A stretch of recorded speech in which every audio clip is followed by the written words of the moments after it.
लड़की ने देखा कि जमीन पर पड़ा पिन साधारण नहीं था। छूते ही उसे लगा जैसे वह दूसरी दुनिया में पहुंच गई हो। विश्वास नहीं हुआ, फिर भी उसने पिन उठा लिया। वही दुनिया फिर से दिखी। उसने खुद को गेहूं के खेत में पाया। यह बहुत वास्तविक लगा।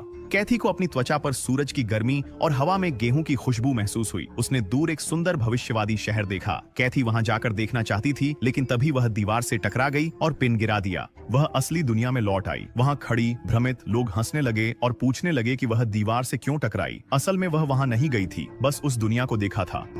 जल्दी से गम रैपर से पिन उठा लिया, लेकिन इस बार दूसरी दुनिया नहीं दिखी। शायद यह सीधे छूने से ही सक्रिय होता है। कैथी के पिताजी ने देखा कि वह कितनी ध्यान से काम कर रही थी और उन्हें जिज्ञासा हुई। उसने उनसे भी इसे आजमाने को कहा, लेकिन अजीब बात यह थी कि कुछ नहीं हुआ। जब कैथी ने पिन छुआ तो उसे विश्वास नहीं हुआ। उसने फिर पिन पकड़ा और वही दुनिया दिखी। वह हवा में उड़ रही थी और अपने पिता को बता रही थी कि उसने क्या देखा। लेकिन उसके पिताजी नाराज हो गए और पिन ले ली। उन्हें लगा कि वह नशे में है। कैथी को समझ नहीं आया कि वह कैसे समझाए। कैथी ने पिताजी के सोने का इंतजार किया, फिर चुपचाप पिन ली और बाहर निकल गई। इस बार उसने भविष्य के शहर जाने का सोचा, शायद वहां कोई सब समझा सके।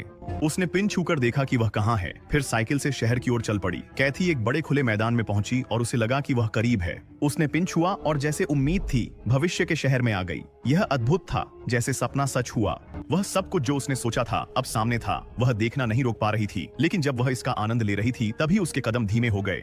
उसने नीचे देखा और उसका शरीर पानी के नीचे था। ऐसा नहीं होना चाहिए था। वह आम तौर पर अपने परिवेश को नहीं देख पाती थी। उसने पिन को कसकर पकड़ा और महसूस किया कि उसकी शक्ति कम हो रही है। तभी उसे एहसास हुआ कि उसने पिन के बारे में किसी से नहीं पूछा था। उसने जल्दी से बात करने की कोशिश की, लेकिन तब तक बहुत देर हो चुकी थी। उलटी गिनती खत्म हुई और कैथी असल दुनिया में लौट आई। पिन की ऊर्जा खत्म हो गई थी और अब उसका उपयोग नहीं हो सकता था। फिर भी कैथी भविष्य के शहर में जाकर उत्तर खोजना चाहती थी, इसलिए उसने ऑनलाइन पिन के बारे में खोजा। उसे आश्चर्य हुआ कि उसे एक सुराग मिला। वह पिन 1964 के वर्ल्ड फेयर की स्मारिका थी।